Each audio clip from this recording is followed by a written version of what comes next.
జీవితంలో ఎప్పుడు first priority దేవునికి. నువ్వు పడకల మీద నుంచి లేవటంతో, యేసయ్యా నా మొట్టమొదటి మాట నీతో మాట్లాడాలి యేసయ్యా. నా భర్తతో మాట్లాడక మునిపే, నా పిల్లలతో మాట్లాడక మునిపే, నా కుటుంబ సభ్యులతో మాట్లాడక మునిపే నా మొట్టమొదటి మాట నీతో ఉండాలి. లేవటంతో, దేవా మరో నూతన దినం నాకు అనుగ్రహించినందుకు నీకు స్తోత్రం, నా ఆయుష్కాలాన్ని పొడిగించినందుకు స్తోత్రం. రాత్రి పడకల మీదకి వెళ్ళి మరలా తిరిగి లేవకుండా కాలగర్భంలో కలిసిపోయిన వాళ్ళు కోకొల్లలు ఉన్నారయ్యా. ఏ మంచి లేకపోయినా మరో నూతన దినాన్ని దయా కిరీటంగా నీవు అనుగ్రహించినందుకు నీకు స్తోత్రమయ్యా.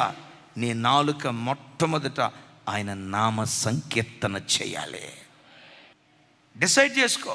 దేవుని వాక్యం మొట్టమొదట చూడకుండా సెల్ ఫోన్ చూడను, వాట్సాప్ అసలు ఫోను ముఖం పొర్రపాటును చూడను.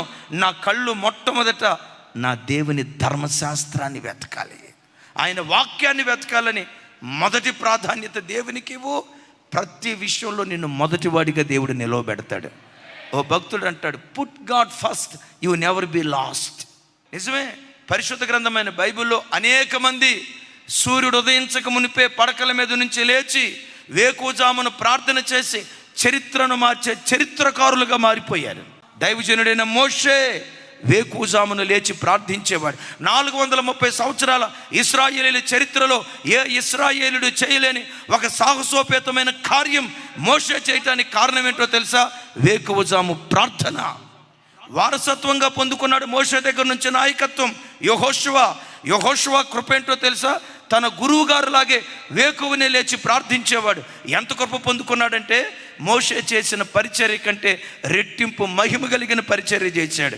మోషే నాయకత్వం కనాను దాకే తీసుకొచ్చింది, యెహోషువ నాయకత్వం కనానులోనికి తీసుకొని వచ్చింది.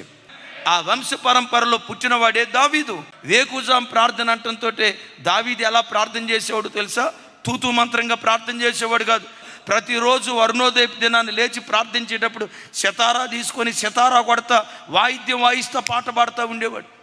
చరిత్ర మార్చే చరిత్రకారుడిగా మార్చబడ్డాడు.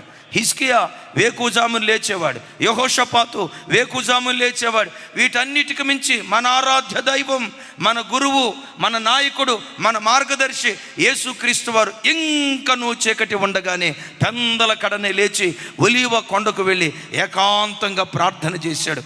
చరిత్ర తిరగరాసిన చరిత్రకారుడిగా ప్రభు మారిపోయాడు. నేటికి చరిత్రను రెండుగా విభజించిన ఏకైక శక పురుషుడు ఆరాధ్య దైవం ప్రభు అయిన యేసుక్రీస్తు వారు.